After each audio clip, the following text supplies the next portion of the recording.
Glória ao Pai, ao Filho e ao Espírito Santo. Rogai por nós, Santa Mãe de Deus. Amém, povo de Deus. Graças a Deus, mais um louvor, mais uma noite, mais um dia de se enchermos desta misericórdia do Senhor Jesus, que derrama sobre as nossas vidas abundantemente a tua graça e o teu Espírito. Diga muito obrigado, Jesus, por este momento de graça, por este momento de santificação, diante da sua santíssima pessoa. Diga isso, diante de sua santíssima pessoa. Amados irmãos e irmãs, este deve ser o maior desejo dentro do nosso coração, dentro da nossa vida, almejarmos pelo Espírito Santo de Deus, ansiarmos por esta graça na nossa vida, nesse corpo tão pecador que somos nós, porque a graça de Deus vem e cancela o pecado na nossa vida. A graça do Espírito Santo vem e faz que você renuncie à iniquidade que te faz mal, a iniquidade que te prejudica, a iniquidade que te maltrata, a iniquidade que te afasta de Deus. E Ele vem com o Espírito santificador. O Espírito santificador, ele purifica cada célula do teu corpo. O Espírito santificador vem e incendeia. A palavra é incendiar o corpo humano. De que forma, Vitor? Quem vai às vigílias do monte presencia algo tremendo, algo fortíssimo. Aquele fogo, aquele acender da palha seca, aquele acender do galho seco, é o Espírito Santo dizendo: se eu posso acender um galho seco, uma folha seca, imagina vós que sois filho meu, vós que sois a minha descendência. Escolhi vós para ser os meus eleitos, e eleitos e ao mesmo tempo herdeiros de Deus, da glória de Deus. Diga, eu sou um eleito. Diga, eu sou um dono. Diga isso, eu sou um dono. Não porque sou merecedor, mas porque o Senhor fez merecedor por mim e me concede gratuitamente a graça de poder entrar um dia no céu. Isso é o que almejamos, isso é o que desejamos. Amados, o livro de Daniel, no capítulo 3, ali, se você ler o capítulo inteiro de Daniel, eu só vou dar alguns relatos do acontecimento nesse capítulo, para entrar no que eu quero dizer esta noite. Nós vemos o rei Nabucodonosor, erigiu-se uma imagem de um Deus para eles, povo pagão, que acreditava em divindades feitas por mãos humanas. E este Deus que o rei Nabucodonosor colocou era tido como uma imagem de um Deus que todos deveriam adorá-lo. Quando se tocasse as flautas, as cítaras e as músicas no reino da Babilônia, e quem não obedecesse o decreto do rei seria morto, seria lançado dentro da fornalha ardente.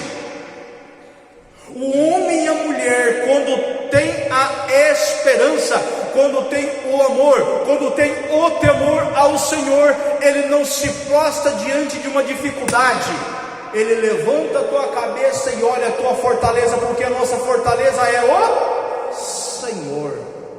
Ninguém no planeta Terra terá a autoridade e o ser seu dono, porque ninguém é dono de nós. Nós somos comprados por um alto preço, e o nosso corpo, a nossa alma pertence somente ao senhorio de Jesus Cristo. Então foi-se dado o decreto, e muitos, por medo da morte, se prostraram quando tocaram reis, governantes, chefes da guarda, os soldados e todos os que estavam ali presentes. Quando tocaram, as músicas se prostraram. Só que havia uma conspiração contra os homens de Deus dentro do reino da Babilônia, um país pagão.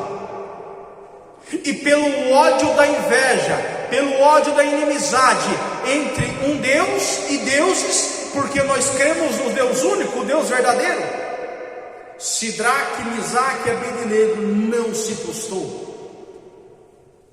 E os conspiradores disseram: eles afrontam o rei e a autoridade do rei. Eles não se prostraram diante de um decreto, diante de uma ordem. E o que se deve fazer com aqueles que não obedecem o decreto do rei? Eles não estavam obedecendo o decreto de um rei humano, eles estavam obedecendo o Rei dos Reis, o Rei do céu. Aquilo que se está escrito em João capítulo 6, versículo 63 diz assim: a carne de nada serve. Repita: a carne de nada serve, o Espírito vivifica. Repita: o Espírito vivifica. Sidraque, Misaque e Abednego, eles tinham a esperança no Deus do céu. Então foi dada uma ordem. O rei disse: aqueça a fornalha 7 vezes mais e lançam eles lá dentro, porque eles não me obedeceram, zombam dos nossos deuses, não acreditam nas nossas divindades.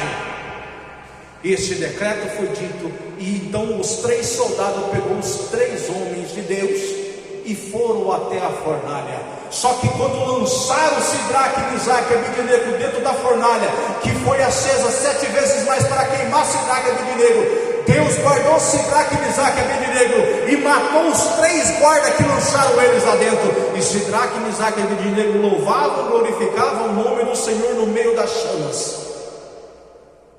no meio de todo aquele fogo. O fogo não queimava os homens de Deus, porque os homens de Deus é cheio de Deus, e quem é cheio de Deus, Deus protege. Diga isso: quem é cheio de Deus, Deus protege.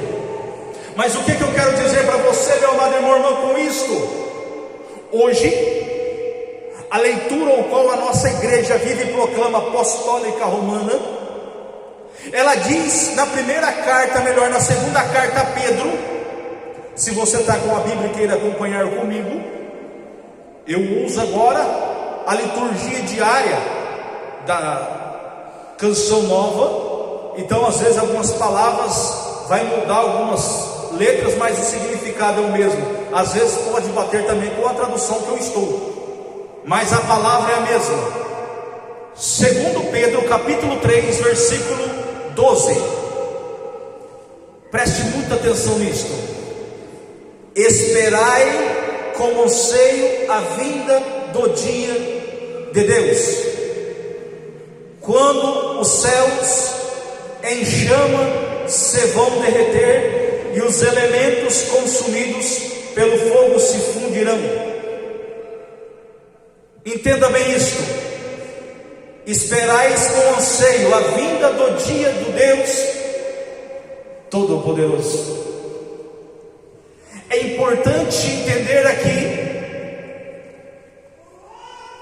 em chama se vão derreter e os elementos consumidos pelo fogo se fundirão.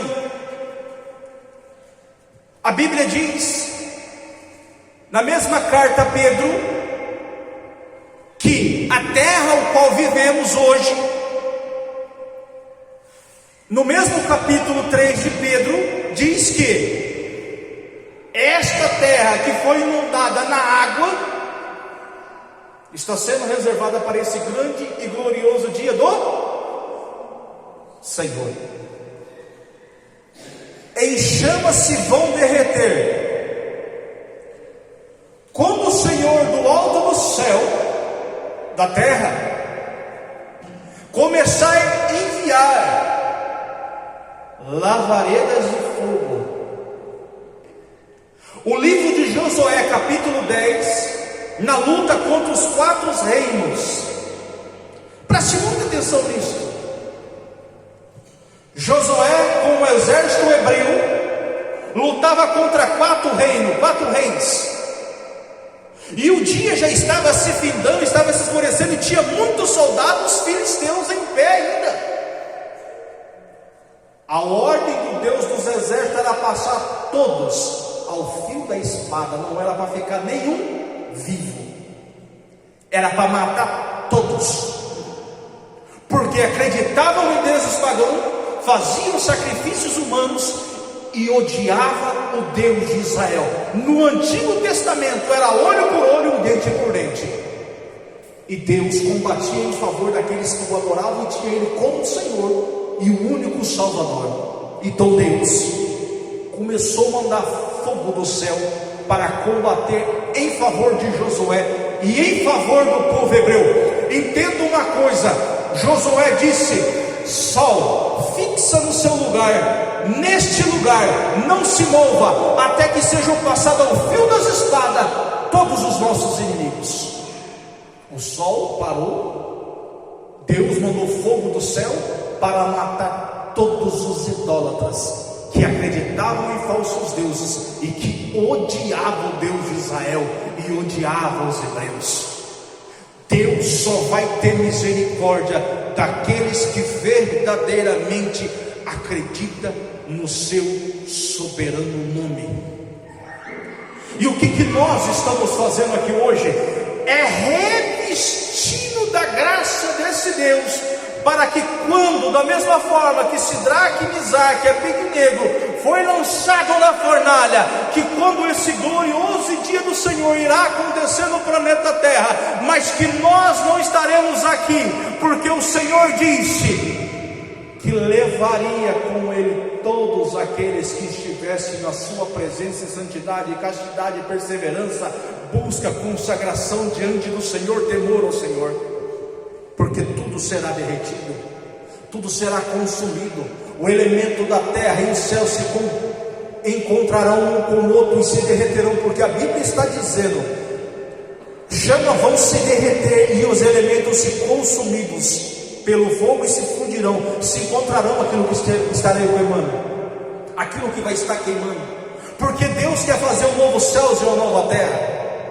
E entenda uma coisa, olha o que a Bíblia diz no versículo 13, 2 Pedro 3,13: o que nós esperamos, de acordo com a sua promessa, são novos céus e uma nova terra, aonde habitará a justiça, aonde haverá este novo céu e essa nova terra, a nova Jerusalém celeste, e que irá para lá todos aqueles que permaneceu firme na castidade, na obediência, na busca, na consagração, no amor, no temor ao Senhor, e que de todo o teu coração se apresentaram ao Senhor e viveram a tua palavra, à espera do novo céu que irá acontecer. Povo de Deus, diga aleluia. Mas entendam bem, queremos e almejamos ir para lá nesse novo céu, nessa nova terra. E entenda uma coisa: por isso nós que estamos aqui, não é fácil, é difícil, é penoso. Muitas vezes as pessoas não conseguem ir, muitas vezes as pessoas não conseguem vir, porque dá mais trégua, dá mais espaço à decepção, à angústia, e muitas vezes a dor de cabeça, a dor do pé, a dor da coluna, a dor do pé, a dor disso, a dor daquilo com o outro. Muitas pessoas começam a fazer picuinha, dizendo assim: eu vou lá para quê? O que eu vou receber lá? O que eu tenho a ganhar está indo lá? Misericórdia, as pessoas estão presas, encarceradas dentro de casa. Quantos sabem que tem esses louvores, mas prefere ficar aprisionado em nenhum sistema de ódio, um sistema muitas vezes de inveja, um sistema muitas vezes de calúnia, um sistema muitas vezes que as pessoas não querem que esse grupo esteja acontecendo. E você sabe por que não querem? Porque há um espírito diabólico que aprisiona as pessoas diante de uma imagem de uma besta na tua casa. E que imagem desta besta é esta, Vitor? O que mais chama a atenção das pessoas hoje em dia? Se você não perde muito tempo trabalhando, claro que você não está perdendo tempo, você está ganhando o seu sustento. Mas quando chega em casa, muitas pessoas não vê a hora de catar o celular, ir para o tablet, tipo notebook, ou na frente de uma televisão. As pessoas sentem ranço, as pessoas meio que ficam incomodadas de estar na presença de Deus. Quando não, muitas vezes está demorando, as pessoas começam a ficar meio que inquietas, meio que impacientes, meio que as pessoas dizem, não, demora muito. Mas diante de uma televisão fica 2, 3, 4, 5, 6, diante do celular, fica até a madrugada, na frente do celular. Muitas pessoas fazem isso. Muitas pessoas ficam diante de uma imagem, ao qual muitas vezes a hora passa que ela nem vê. E se desconsideram, na verdade, o que é redenção, o que é vida eterna. E muitas vezes fica impregnado com aquilo e não tem força para estar na presença de Deus. Incomoda.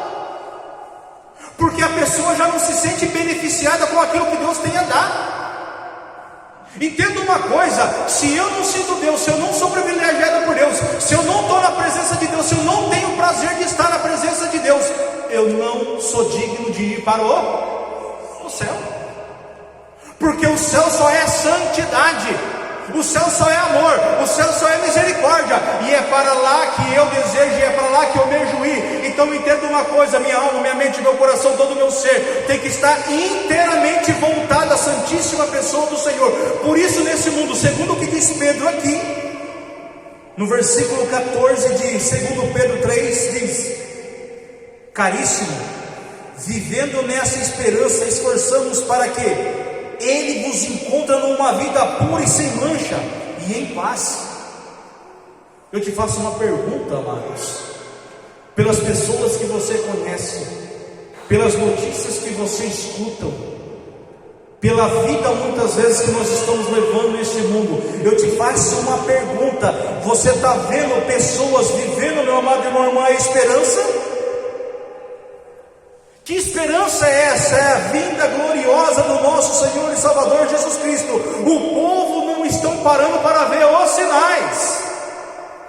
O deserto se tornará em rios. O que está acontecendo hoje em dia?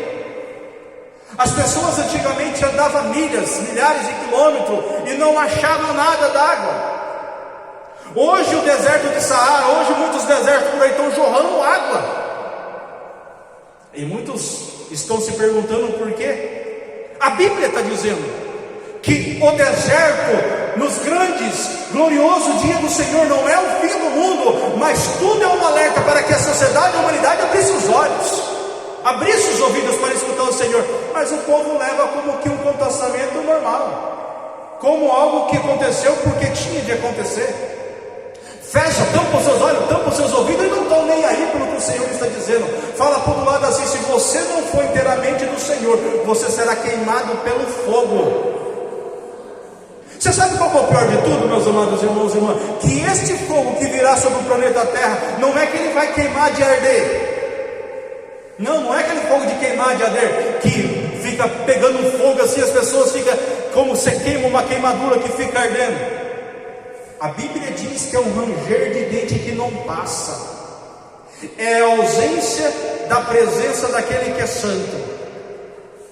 Não tem coisa pior para o inferno do que ficar ausente de Deus.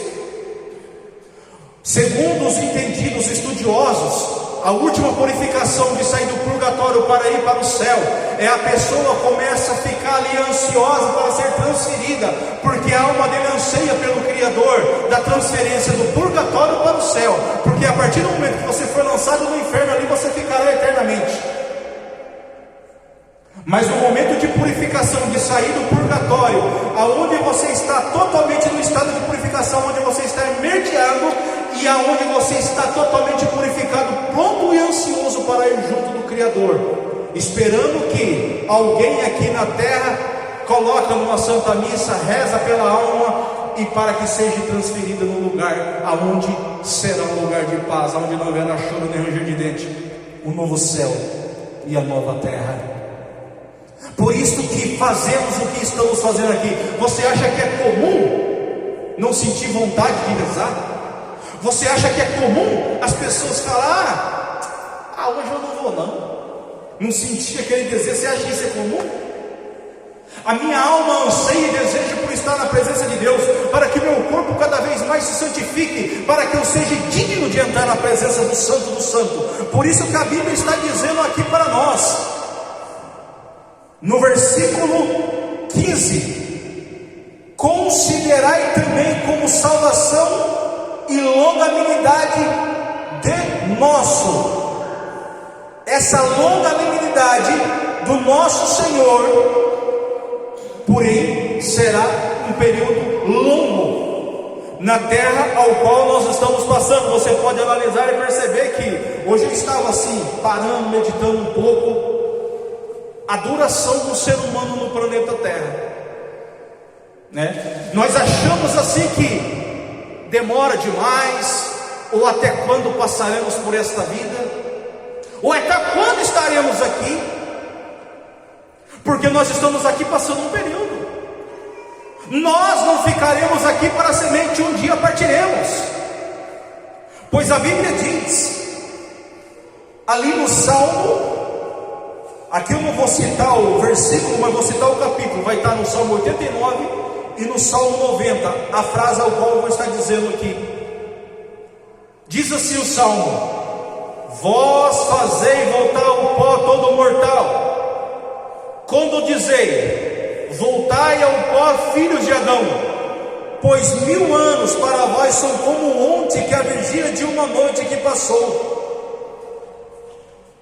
A Bíblia diz no Salmo: pode durar 70 anos nossa vida. Quantos anos pode durar? 70 anos nossa vida, diz o Salmo. Está no Salmo 89 isso. Depois, se você lá, você vai achar isso, porque aqui não tem o versículo, só o capítulo 89, o capítulo 89 do Salmo vai dizer isso. Está escrito lá: pode durar 70 anos nossa vida. Os mais fortes talvez chega a 80. A maior parte é ilusão. O que é a maior parte? É a ilusão. Depois que você passou dos 80, essa ilusão, ela se torna o que em nossa vida? Sofrimento, passa depressa, e também nós assim passamos. Dos 80 para frente é só sofrimento, segundo a Bíblia. Mas o máximo de duração é até 70. São mais